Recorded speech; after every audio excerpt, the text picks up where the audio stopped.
The dining room fell silent the instant my dad's booming laugh rang out across the table. His voice was loud enough to make other patrons at the brunch spot turn their heads, but he didn't care. He never did. "Your job's a dead end?" he snapped, jabbing his fork at me like I was the punchline of a bad joke. "Quit already and help your sister. At least she's making something of herself." Before we dive in, drop a comment below and let us know where you're from and which city. After reading this story, be sure to share what you do in this situation.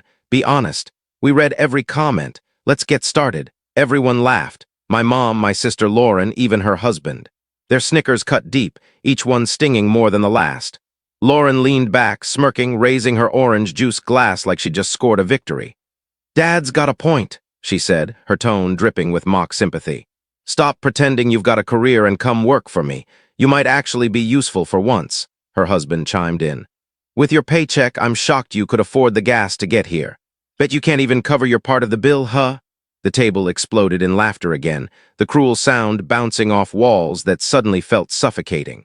My hands gripped my coffee mug so tightly I thought it might shatter. My face burned, but I forced myself to keep a neutral expression. They were waiting for me to lose it, to cry, to storm out. That's what I used to do. That's what they expected. Instead, I set my fork down carefully, leaned back, and looked at my dad. "Keep laughing," I said softly. For a moment, the table went quiet.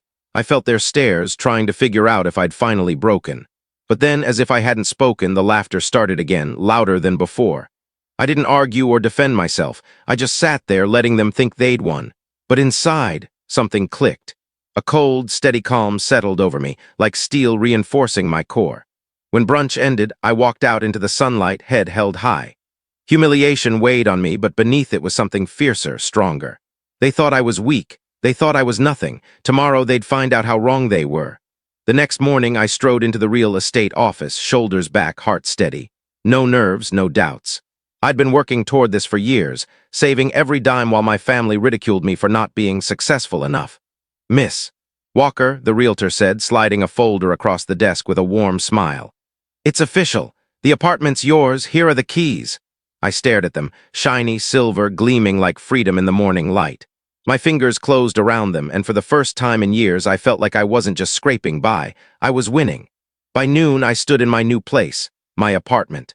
12th floor, hardwood floors shining under the sunlight streaming through huge windows. A balcony overlooking the city skyline. A kitchen smelling of fresh paint and new possibilities. I moved from room to room, my heels clicking, my chest tight with emotion I refused to let spill over. But I didn't cry. I just whispered to Roswell, "They'll see. Tomorrow, they'll see." Because here's the truth. My family always mocked me for not being enough. They didn't know about the nights I worked late, the vacations I skipped, the birthdays I missed to save money, the sacrifices I made while they laughed. They never asked, and I never told them. But now I had something real.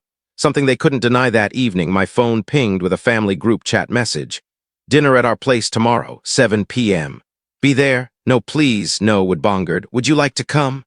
Just another order, another reminder I was beneath them. I didn't reply, but in my mind I thought perfect.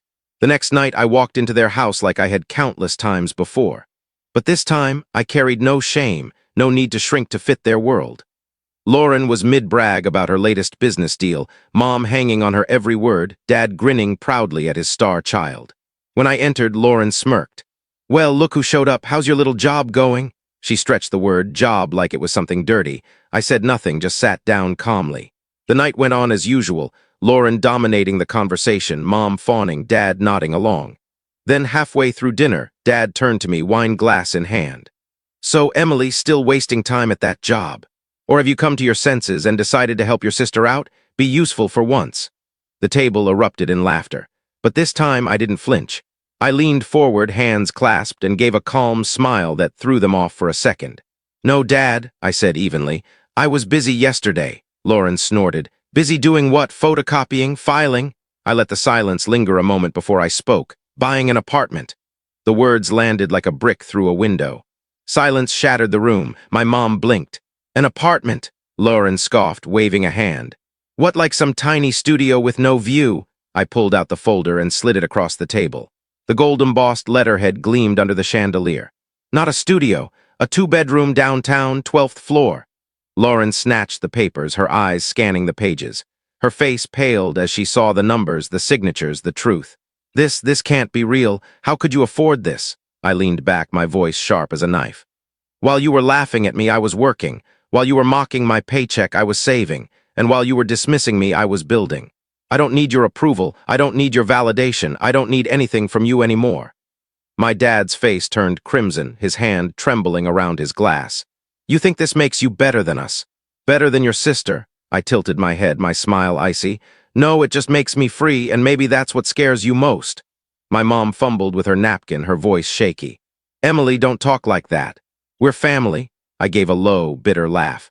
Family doesn't tear their daughter down in public. Family doesn't strip someone of their dignity to feel better about themselves. You don't get to call me family now that I'm not the failure you thought I was. The room went heavy with silence. No one had a response. Lauren sat frozen, her husband pale and quiet. My dad's pride cracked like brittle glass. I stood, smoothing my blazer unshaken. Dinner was great, but I've got my own place to get back to now. And with that, I walked out. I didn't look back. As I stepped into the cool night air, the keys in my hand felt heavier than gold. Behind me, the faint echo of their stunned silence lingered. They'd finally realized the daughter they mocked, the sister they belittled, had risen above them. And they hated it, but I loved it. For the first time, I wasn't carrying their shame. I was carrying my own strength.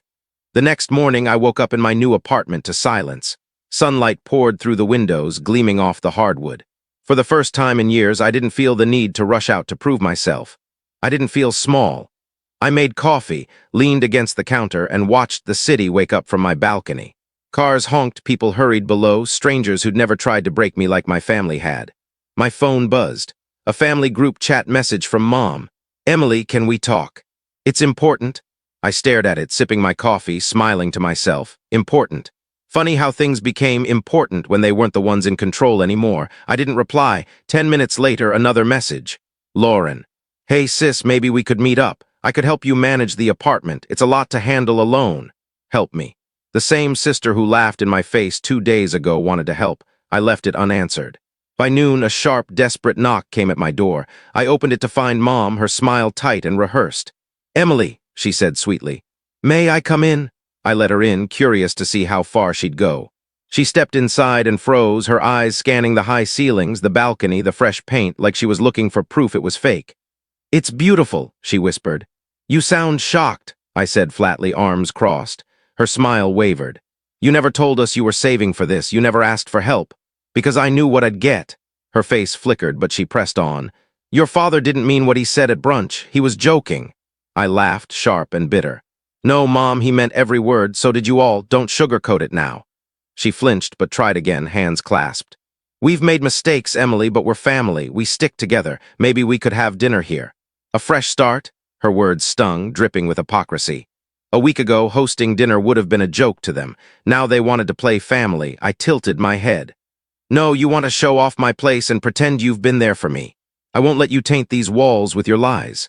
Her eyes teared up, but I remembered every time she stayed silent while Dad tore me down.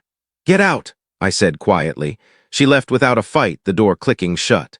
That evening, another knock, Lauren, sharp as ever, heels clicking as she walked in uninvited. Wow, she muttered, eyeing the place. You actually did it. Guess you weren't bluffing. I raised an eyebrow. What do you want? Her smile tightened. Look, Emily, we've had our issues, but this could be our chance. Your place, my connections, we could build something big together. Walker Sisters, unstoppable. The nerve almost made me laugh. Last week you told me to quit and be your assistant, I said sharply. Now I'm your equal. No, Lauren, you want control, not a partner. Her smile cracked, her voice turning cold. Don't be so dramatic. This is your shot to be somebody. Don't blow it. I stepped closer, eyes like ice. You treated me like garbage for years. Now you want my success to save your ego. Not happening. Her jaw clenched, speechless for once. You'll regret this, she hissed, storming out. By the third day, I should have seen it coming. Dad stood at my door, gruff and stiff. Emily, we need to talk. I let him in, my chest burning as he crossed my floor. He looked around, pride warring with the reality that this was mine, not his. I was tough on you, he admitted, but it was to make you strong. The world's not kind. I laughed, short and bitter. No, Dad, you wanted me small, controllable, not strong. His jaw tightened. You've proved me wrong, fine, but family stays together. You've got this place. Let us use it. Host dinners, make it ours. Rage nearly choked me. Ours. You mocked me, called me worthless. Now you want what I built, it's mine. His face reddened, pride crumbling. We need you, Emily, he muttered, but it wasn't love, it was control. No, you need what I made, I said, steady. And you can't have it. He stormed out, slamming the door. That night I sat on my balcony, city lights glowing below. My phone buzzed with their desperate calls and texts. Be reasonable. Don't abandon family. Think of us. I ignored them. They were desperate for me now, and I held the power. But I wasn't done yet. By the fourth day, their desperation turned chaotic. Endless calls, voicemails, texts swinging from fake kindness to veiled threats. We're family, Emily. Don't do this. Then you're ungrateful. Then we just want to talk. I ignored them all. That evening, I saw them in the lobby. Mom, Dad, Laura, and her husband waiting like scavengers. Mom grabbed my arm. Please, can we talk upstairs? I pulled away. This isn't your place. You don't get to demand anything. Lauren stepped up, her anger barely hidden. Stop acting superior. One apartment doesn't erase my business, Dad's legacy. Don't forget your roots. I stared her down. I remember my roots where you made me feel small, useless, a joke. I didn't escape to hand it back to you. Her husband muttered, she's lost it. Dad stepped in, voice low. Emily, enough. You're making a fool of yourself. We're family. Open the door. Let's settle this like adults. I took a deep breath, eyes locked on his. Adults? You humiliated me in public, told me to throw away my work. That was cruel, not adult, he flinched. I only wanted you to know, I cut in. You wanted control. Now I have something you can't touch, and you're scared. The lobby went quiet. Their faces showed disbelief and panic. I stepped closer, voice low. I used to crave your approval, not anymore. I don't need your respect or love. And you'll never set foot in my home. Mom's lips quivered. Lauren's eyes blazed. Dad's pride shattered. I felt no guilt. I hit the elevator button, stepped inside, and turned as the doors closed. You said I was worthless. Look at you now, begging at my door. Remember that. That night I sat in my living room, city lights glowing outside. The apartment was quiet, peaceful, mine. For years I thought their approval would complete me. But now I knew I never needed them. Their laughter forged me. Their cruelty sharpened me. Their rejection pushed me to build a life they couldn't claim. They thought I'd crawl back. Instead, I soared beyond their reach. And the best part, they knew it.